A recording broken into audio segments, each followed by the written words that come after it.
اللہ کا حکم ہوا، جنت سے اتر جاؤ، تم آپس میں ایک دوسرے کے دشمن ہوگے اور تمہارے واسطے زمین میں رہنے کی جگہ ہے اور ایک وقت تک نفع حاصل کرنا ہے۔ تم وہیں زندگی بسر کرو گے اور وہیں مرو گے اور وہیں سے دوبارہ نکالے جاؤ گے۔ اور اس سے قبل ہم نے آدم سے ایک عہد لیا تھا مگر وہ بھول گئے اور ہم نے ان میں کوئی عزم نہیں پایا۔ اور جب ہم نے فرشتوں سے کہا آدم کو سجدہ کرو تو ابلیس کے سوا سب نے سجدہ کیا، اس نے صاف انکار کر دیا۔ تو ہم نے کہا اے آدم، یہ تیرا اور تیری بیوی کا دشمن ہے، خیال رکھنا ایسا نہ ہو وہ تم دونوں کو جنت سے نکلوا دے اور تو مصیبت میں پڑ جائے۔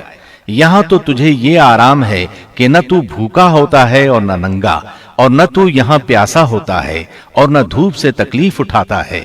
لیکن شیطان نے اسے وسوسے میں ڈال دیا، کہنے لگا میں آپ کو دائمی زندگی کے درخت اور وہ بادشاہت بتلاؤں جو کبھی پرانی نہ ہو۔ چنانچہ ان دونوں نے اس درخت سے کھایا، پس ان کے ستر کھل گئے اور وہ بہشت کے پتے اپنے اوپر چپکانے لگے۔ آدم نے اپنے رب کی نافرمانی کی، پس بہک گیا۔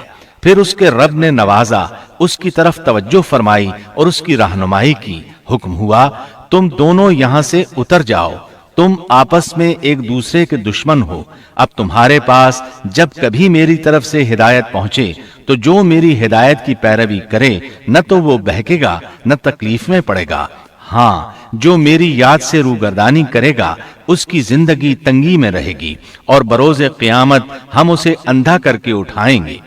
آدم علیہ السلام زمین پر اترے اور اپنے رب سے توبہ کے کلمات سیکھ لیے۔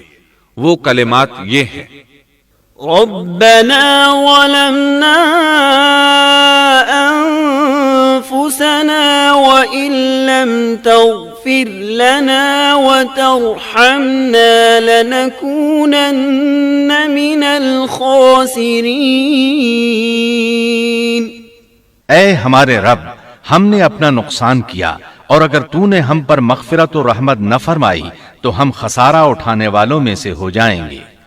آدم علیہ السلام زمین پر اترے اور ان کے ساتھ حوا علیہ السلام بھی اتری اور ان کے ساتھ ہی ابلیس کو بھی اتارا گیا۔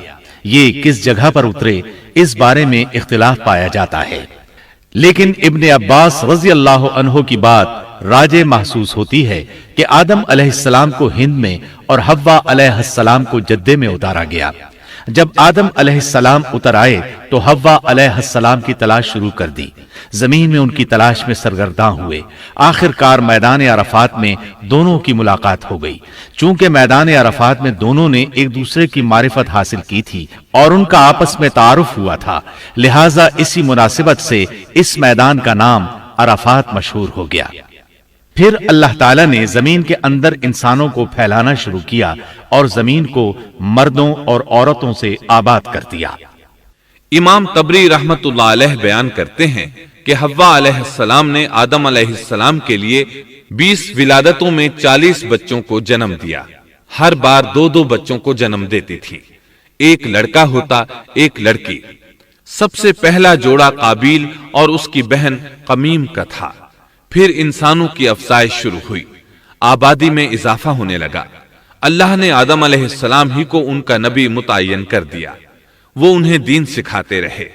اس وقت تمام لوگ موحد تھے، خالص توحید کو اپنانے والے تھے، یعنی کان الناس امۃ واحدہ، تمام لوگ ایک ہی امت کے تھے، ان میں شرک کا شائبہ بھی نہ تھا۔ ابن جریر اور ابن کثیر رحمہم اللہ نے ابو موسیٰ اشعری رضی اللہ عنہ کی روایت بیان کی ہے، اللہ نے جب آدم علیہ السلام کو جنت سے زمین پر اتارا تو انہیں ہر چیز کی کاریگری اور صنعت کا علم تھا۔ جب وہ اترے تو عالم بھی تھے، لباس میں ملبوس بھی تھے، کام کاج کے تمام طریقوں سے باخبر بھی تھے، لوہے، آگ، لکڑی اور کپڑے کے استعمال سے بھی بخوبی واقف تھے۔ ہمارے برعکس وہ ان کاموں کو اپنی ابتدا ہی سے جان چکے تھے، کیونکہ ہم سب لوگوں کا حال یہ ہے کہ جب تک سکھایا نہ جائے ہمیں کچھ نہیں آتا۔ آج کے دور میں بعض افریقی قبائل کے افراد وحشیانہ اور غیر مہذب زندگی گزارتے ہیں۔ علماء کا کہنا ہے کہ یہ لوگ زمین پر رہنے والوں میں سے گمراہ ترین انسان ہیں۔ انہوں نے